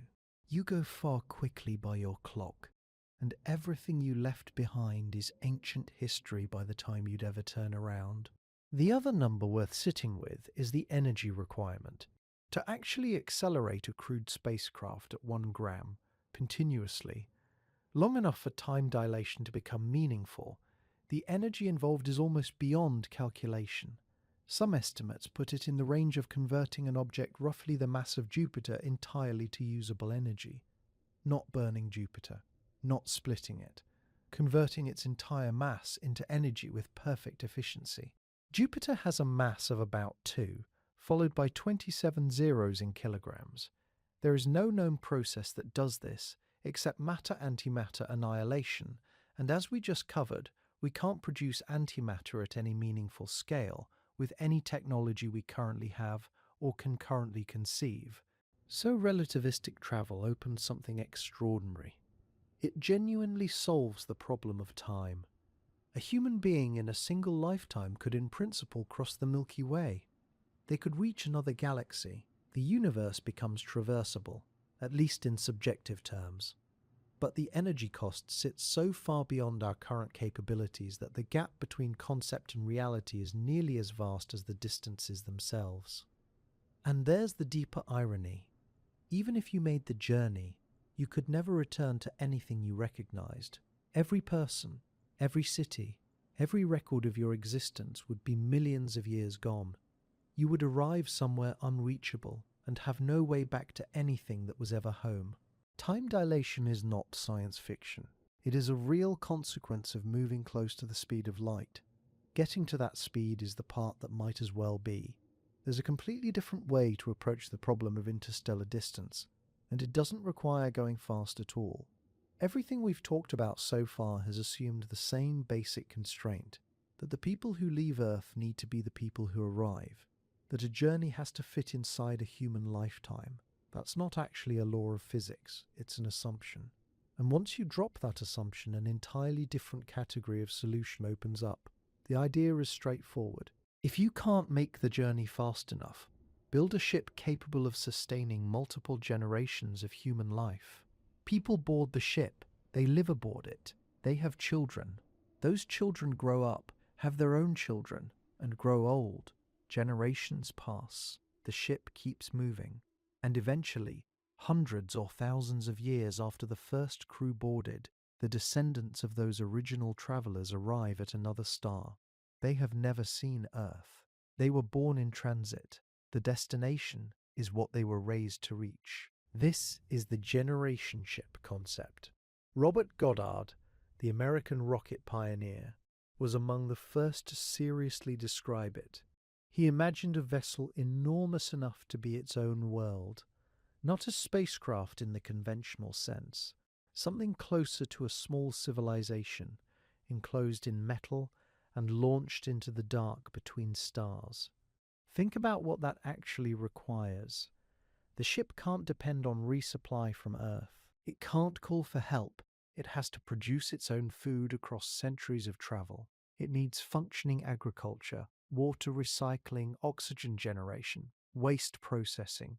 It needs medical facilities capable of handling births, injuries, illness, and death without any outside support. It needs power sources that don't fail across a time frame longer than most nations have existed. Every system aboard has to work, or be repairable, for longer than the Roman Empire lasted.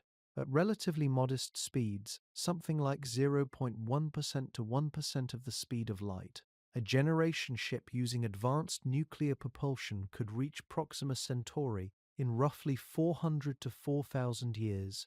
Those are speeds that don't require anything beyond physics we already understand. We haven't built the engines yet, but there's no fundamental law blocking us from building them. The concept doesn't require exotic matter. It doesn't require warp fields or wormholes. It requires engineering on a scale we've never attempted. But it's engineering, not magic. 400 years at the optimistic end. That's the span of time between the early 1600s and today. Between Shakespeare writing his final plays and the present moment. The people who board that ship are handing the destination to descendants who are as far removed from them as we are from the Elizabethan era. At 4,000 years on the slower end, you're talking about a span longer than all of recorded Western history, longer than the time from ancient Egypt's New Kingdom to now. That's not a journey. That's a civilization in transit. Project Hyperion was the most rigorous, serious attempt to actually design such a vessel. An international team of researchers spent years working through the engineering specifics. What would the propulsion system look like? How large would the hull need to be? What agricultural systems could sustain a population across centuries? What power sources could operate reliably for that long? Their conclusion was significant. The generation ship concept is not physically impossible. The physics permit it. The math works out. There is nothing in the laws of nature that says it cannot be done. Biologically, socially, and psychologically, it is another matter entirely. But set those problems aside for a moment, because we'll get into them. Focus just on what the concept achieves. It sidesteps the speed barrier entirely. You don't need to travel at 50% of the speed of light. You don't need antimatter engines or laser arrays the size of continents. You need a very large, very durable, very self-sufficient ship, and you need time, enormous amounts of time. But time, at least, is something the universe has in abundance.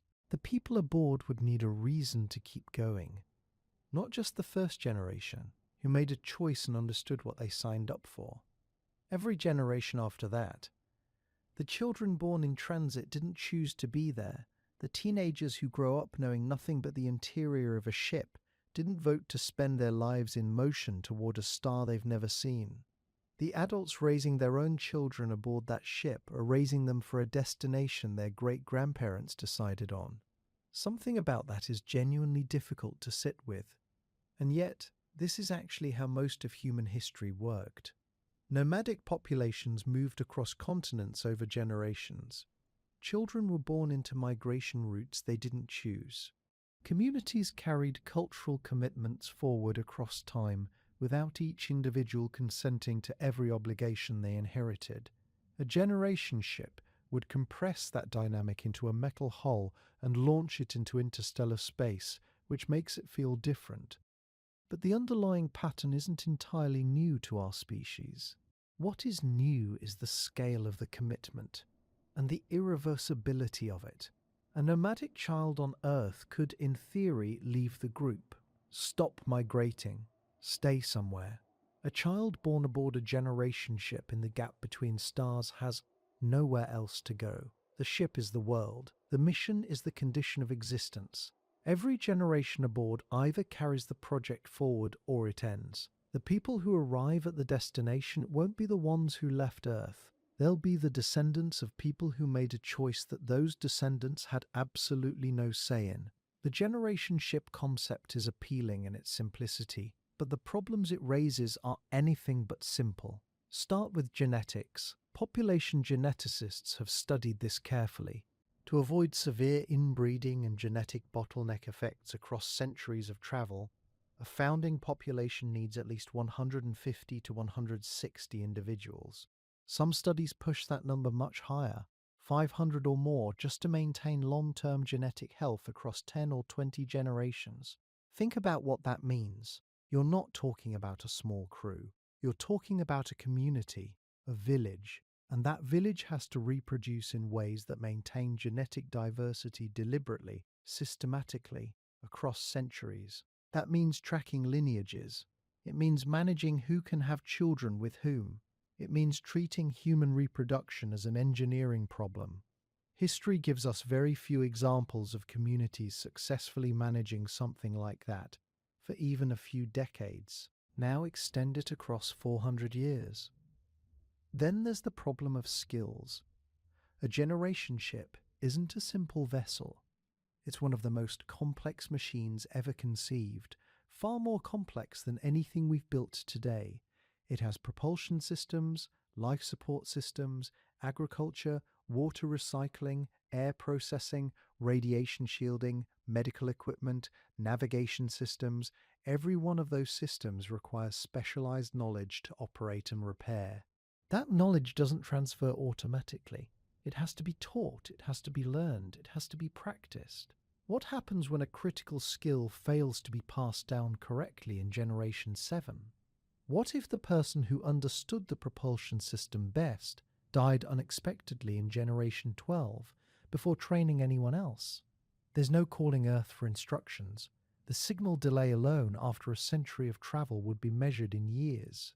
Whatever knowledge is aboard the ship when it launches is essentially all the knowledge that ship will ever have. If something is forgotten, it's gone. Social stability is its own category of problem. Humans don't do well in isolation. We know this from studies of isolated communities, from submarine crews, from Antarctic research stations, from the psychological data collected on long-duration space missions. Now take that isolation and extend it not for months but for centuries. A few hundred people, no new faces, no outside culture, no ability to leave.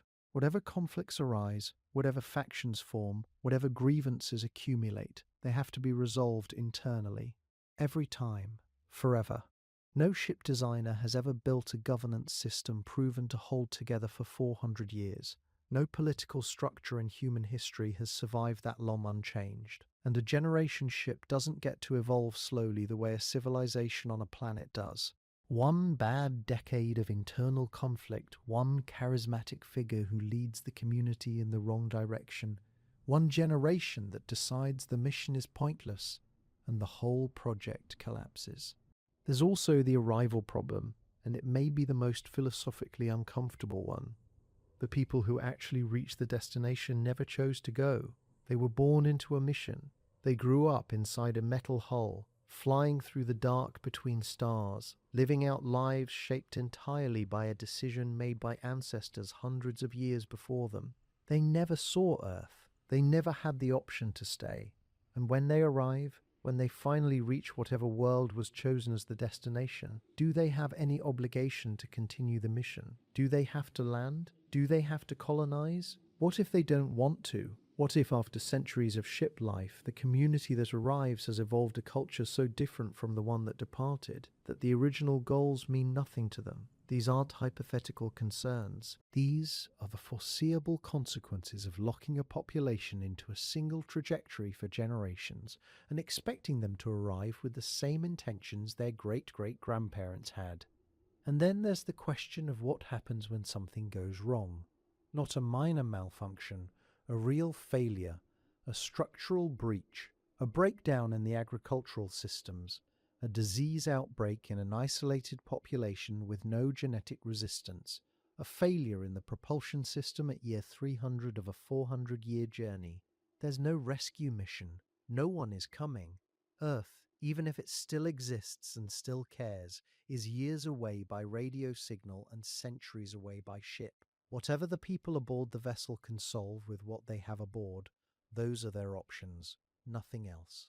The margin for catastrophic failure on a generation ship is essentially zero, sustained perfectly for hundreds of years. We have never built anything that operated without catastrophic failure for even a fraction of that duration. Project Hyperion, the most detailed engineering study of generation ship feasibility ever conducted, found that none of these problems are physically impossible to solve in isolation. Genetics is manageable with a large enough founding population. Skill transmission is manageable with the right educational systems. Social stability is manageable, theoretically, with the right governance structures, but manageable in isolation and manageable simultaneously across 400 years with no external support is an entirely different thing. The study identified the biological and sociological challenges as far more daunting than the engineering ones. That's a remarkable conclusion. The hardest part of building a generation ship isn't the engine or the hull, it's the people. A generation ship requires that every generation for hundreds of years choose to continue the mission. And history suggests that asking people to commit to something they didn't choose on behalf of descendants they'll never meet doesn't tend to go well. What if there was a shortcut? We've spent a lot of time talking about propulsion, chemical rockets, nuclear engines, laser arrays, antimatter, all of it aimed at the same problem, getting something up to a meaningful fraction of the speed of light. But there's a completely different way to think about the problem. Instead of going faster, what if you made the distance shorter? Einstein's general relativity describes gravity not as a force, but as a curvature of space-time. Mass bends the fabric of space around it. That's not a metaphor. That's what the mathematics says, and every test we've ever run confirms it. But the same equations that describe how mass curves space-time also permit something far stranger. They permit shortcuts, tunnels, connections between two distant points in space that would allow you to bypass the distance between them entirely. These are wormholes, and they fall directly out of the math of general relativity. The idea is not complicated to describe. Imagine folding a sheet of paper so that 2 points on opposite ends are touching. A wormhole is the tunnel that connects those 2 points. Instead of travelling across the surface of the paper, you pass through the hole. The distance you actually cross is almost nothing. The distance you would have covered the long way could be light years.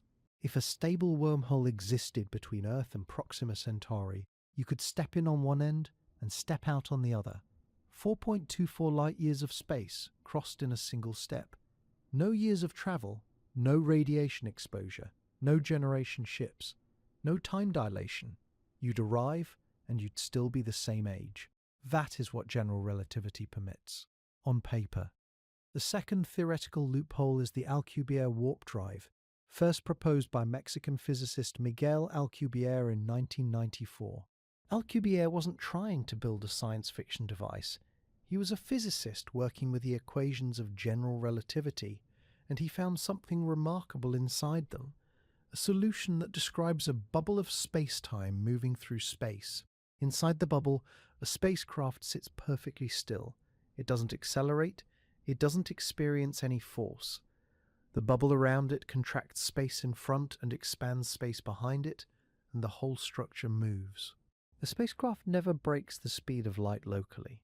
Inside the bubble, everything is perfectly normal, but the bubble itself, and everything inside it, moves through space at whatever speed the geometry demands. You could, in theory, cross light years in years, or days, or hours. The spacecraft isn't moving faster than light. Space is. Alcubierre published this in a serious physics journal.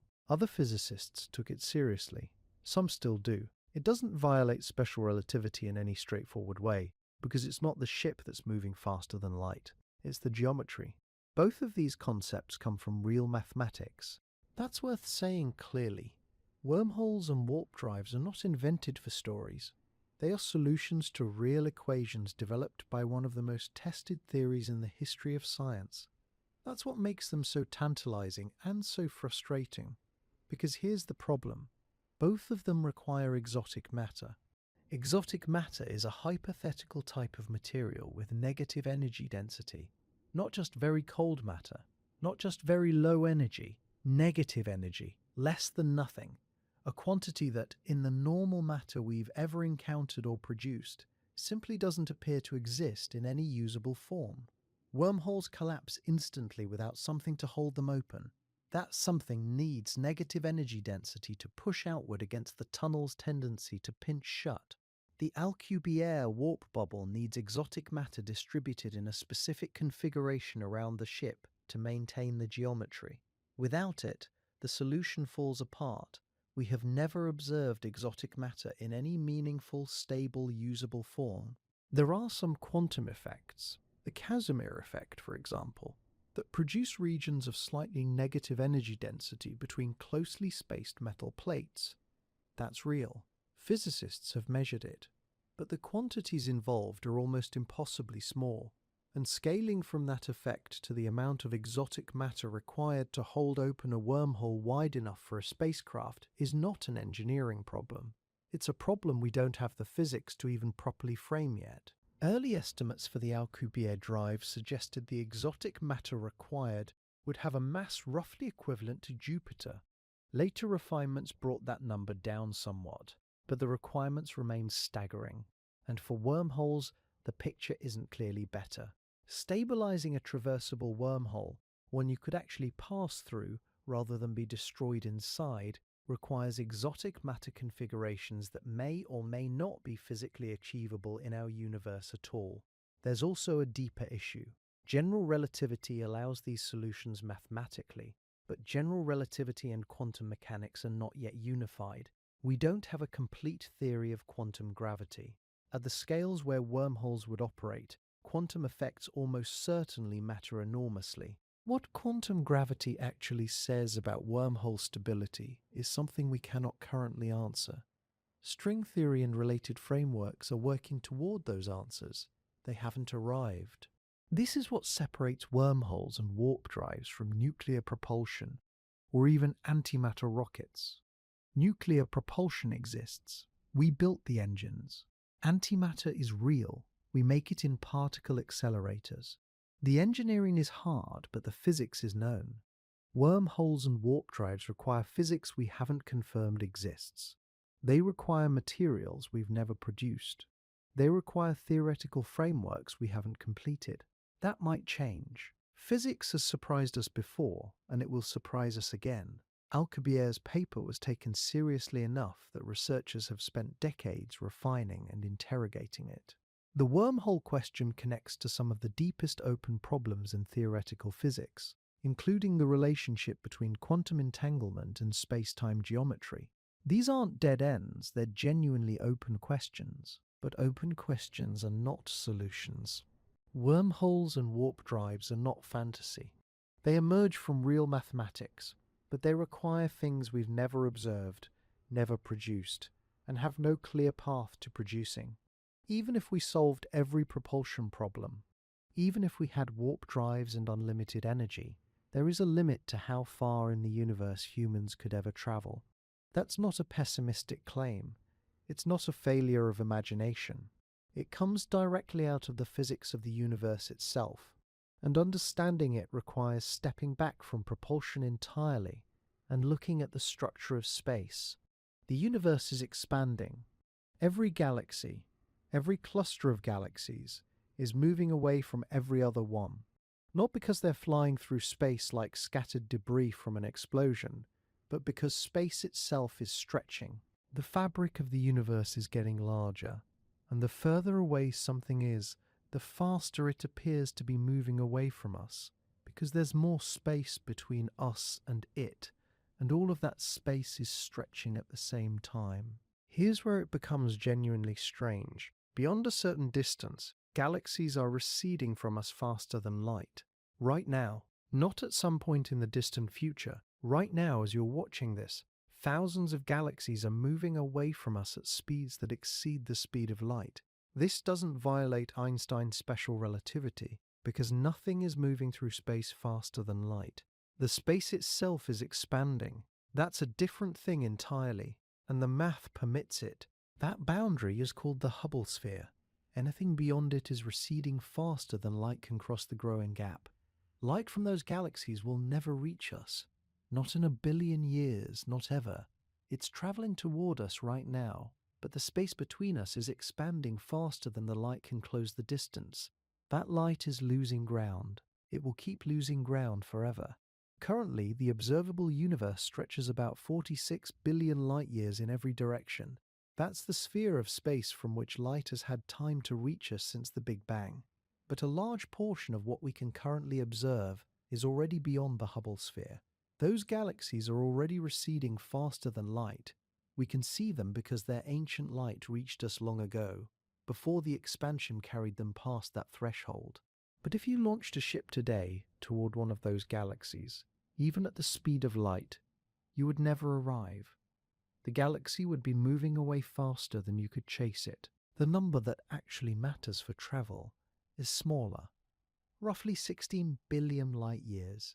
That's approximately the furthest distance at which a destination is still reachable, even in principle, for a ship travelling at the speed of light departing today. Beyond that, the expansion wins. The gap grows faster than any ship can close it, regardless of speed. And that boundary is shrinking. Every year, more of the universe crosses the threshold into permanent unreachability. The cosmos is, in a very real sense, evaporating around us. Not disappearing, just accelerating away until no signal, no ship, and no force we know of could ever bridge the gap. There is, however, a region of the universe that is safe from this, the local group. This is the collection of galaxies gravitationally bound to our own, the Milky Way, Andromeda, the large and small Magellanic Clouds, and roughly 80 smaller companion galaxies spread across a volume about 10 million light-years across. Gravity holds this group together. The expansion of the universe pulls at the space between galaxy clusters, but within a bound group, gravity is strong enough to keep the members from drifting apart. The local group will remain intact.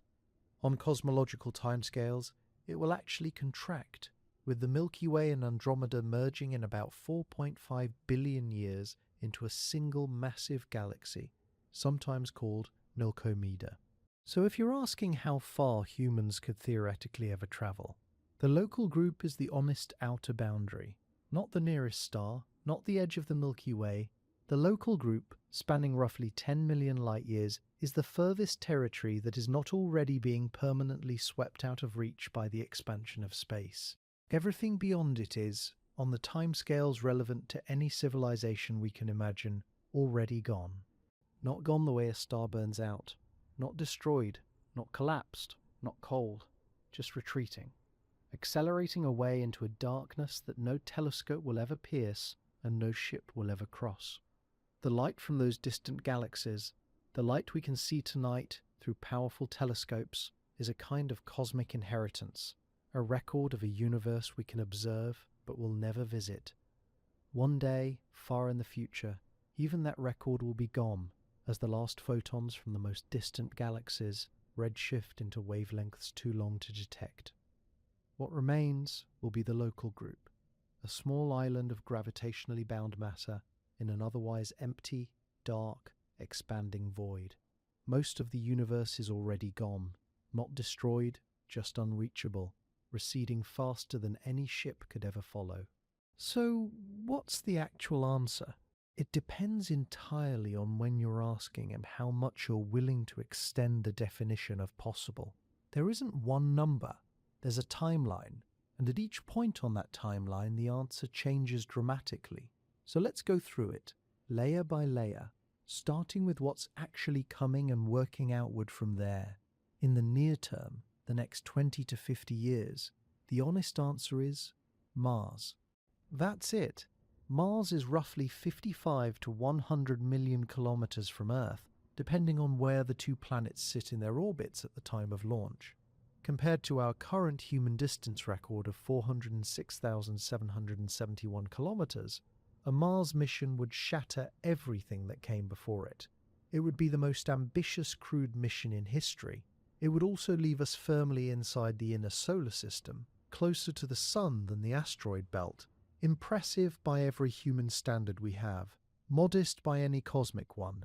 Beyond Mars, things get harder fast. The asteroid belt lies just past Mars. Jupiter sits at roughly 600 million to nearly a billion kilometers from Earth. Saturn is further still, around 1.2 to 1.7 billion kilometers, depending on orbital positions. In the mid-future, if advanced nuclear propulsion becomes operational, crewed missions to the outer solar system start to become conceivable. Not easy, not guaranteed. Conceivable. Jupiter and Saturn represent the next frontier beyond Mars, and reaching them would require life support systems, radiation shielding, and power sources that we don't currently have in crewed configurations. Nuclear electric and nuclear thermal propulsion are real technologies under active development. They could get us there, but the outer solar system isn't a destination we're approaching quickly. Push further out and you reach the heliopause, the edge of the Sun's magnetic influence, roughly 18 billion kilometers from the Sun. Voyager 1 crossed it in 2012 after 35 years of travel. A crewed mission to the heliopause would take decades even with improved propulsion. The people who left Earth might be elderly by the time they arrived. That's if the biology holds together across decades of deep space exposure, which is itself an open question. Now go further. Leave the solar system entirely. The nearest star, Proxima Centauri, is 4.24 light-years away, about 40 trillion kilometers. With the most optimistic nuclear propulsion we can theoretically build, maybe reaching 3 to 5% of the speed of light, the journey takes 80 to 140 years. No single person lives that trip. This is where generation ships enter the picture. If humanity ever builds a vessel large enough and stable enough to sustain a civilization across centuries, then Proxima Centauri is reachable, not by the people who board the ship, by their descendants, many generations removed, who will have known nothing but the ship their entire lives. Alpha Centauri, Tau Ceti, the handful of nearby stars with potentially habitable worlds. These become possible destinations, not within a lifetime, but within a sustained multi-generational commitment spanning centuries or longer. Extend the timeline further, and the picture shifts again. If humanity ever achieves relativistic propulsion, something that can push a spacecraft to a significant fraction of the speed of light through antimatter engines or some technology we haven't invented yet, then time dilation becomes a genuine tool. A traveler accelerating continuously at one Earth gravity could cross the Milky Way in a subjective lifetime of a few decades. But millions of years would pass back on Earth. The galaxy's 100,000 light-year diameter becomes theoretically crossable in ship time. Every star in the Milky Way becomes a potential destination. That is the far future, the very far future. And if the physics ever allows for warp drives or stable wormholes, exotic matter, negative energy density, solutions to equations that may or may not describe anything real, then the local group becomes reachable. The Milky Way, Andromeda, the roughly 80 smaller companion galaxies spread across about 10 million light-years. That's the ceiling. That's as far as any version of humanity could ever go. Not because of a lack of will or a lack of engineering, because the universe itself is expanding faster than any ship could ever travel beyond that boundary, no matter what we build. The rest of the cosmos, the hundreds of billions of galaxies beyond the local group, is already receding faster than light. That space is stretching away from us permanently. There is no engine that closes that gap. Not a chemical engine, not a nuclear one, not a warp drive, not anything. The expansion of the universe is not a problem to be solved. It is a wall built into the structure of reality. So there it is. Mars in our lifetimes if everything goes right. The outer solar system in a century or two if propulsion advances. nearby stars in centuries or millennia with generation ships, the Milky Way in a subjective lifetime if relativistic travel ever becomes real, the local group as the absolute limit of what's physically achievable ever under any conditions. These aren't pessimistic conclusions, they're honest ones, and honest conclusions tell you exactly where the real work needs to happen. We started tonight thinking about distance, but somewhere along the way the question changed. How far could humans ever travel in space is not really a question about rockets or fuel or engineering budgets. It's a question about time. How long does humanity last? How patient are we willing to be? What do we believe is worth reaching for, knowing that most people alive today will never see it, and neither will their children, and neither will their children's children? That's a harder question. It doesn't have an equation behind it. Think about where we began tonight. Apollo 13, 1970. An oxygen tank explodes 2 days into the mission. 3 men, Lovell, Swigert, Hayes, use the moon's gravity to swing themselves home, and in doing so they travel farther from Earth than any human beings before them. They didn't set out to set a record. They set out to survive. The distance record they left behind was a side effect of a catastrophe, a number attached to one of the most frightening moments in the history of spaceflight. Then 56 years later, Artemis II goes further. Deliberately, 4 astronauts loop around the far side of the moon on a trajectory chosen with precision, swing out to 406,771 kilometers, and look back at the complete disk of the moon's far side, something no Apollo crew ever saw in one view. That's the arc. From an accidental record born in crisis to a deliberate one born from ambition, from survival to exploration. That shift matters. And yet, 406,771 kilometers is barely a step. Voyager 1 was built in the 1970s. It launched in 1977. It has been traveling for nearly half a century, moving at 17 kilometers per second, and as of 2026, it sits about 25 billion kilometers from Earth. It crossed the edge of the solar system in 2012. It is the most distant human-made object that has ever existed. It still transmits. Faint signals, taking over 22 hours to reach us, crawling across interstellar space at the speed of light. A machine built before personal computers, before the internet, before most people alive today were born, still talking to us from beyond the solar system. That is extraordinary. And even Voyager 1 hasn't covered a fraction of 1% of the distance to the nearest star. The gap between what we've done and what the universe requires is genuinely difficult to hold in your mind. The nearest star is 40 trillion kilometers away. The galaxy stretches 100,000 light-years across. The nearest large galaxy is 2.5 million light-years out. And beyond the local group, the universe is accelerating away from us. Most of the cosmos is already permanently out of reach. Not because we haven't tried hard enough, because space itself is expanding faster than anything can follow. That's the physical reality. But here's the other side of it. Every atom of calcium in every astronaut's bones was forged inside a dying star. Every iron atom in their blood was produced in a stellar core and scattered across space when that star exploded. The oxygen they breathe on the spacecraft, the carbon in their cells, all of it came from stellar nucleosynthesis. They are, in the most literal sense, made of stars. They are pieces of the universe examining itself. And from this one small planet, orbiting one ordinary star in one unremarkable corner of the Milky Way, we have mapped the cosmic microwave background radiation left over from the Big Bang. We have weighed black holes thousands of light-years away. We have detected gravitational waves from neutron star collisions a billion light-years distant. We have photographed the shadow of a black hole 55 million light-years from Earth. We have done all of this without leaving our solar system, without sending a single human past the moon. The limit on how far we can travel is real.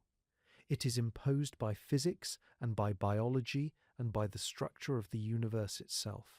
That ceiling exists, and tonight we mapped it as honestly as we could. But the limit on how far we can understand has never once been demonstrated. That's the paradox.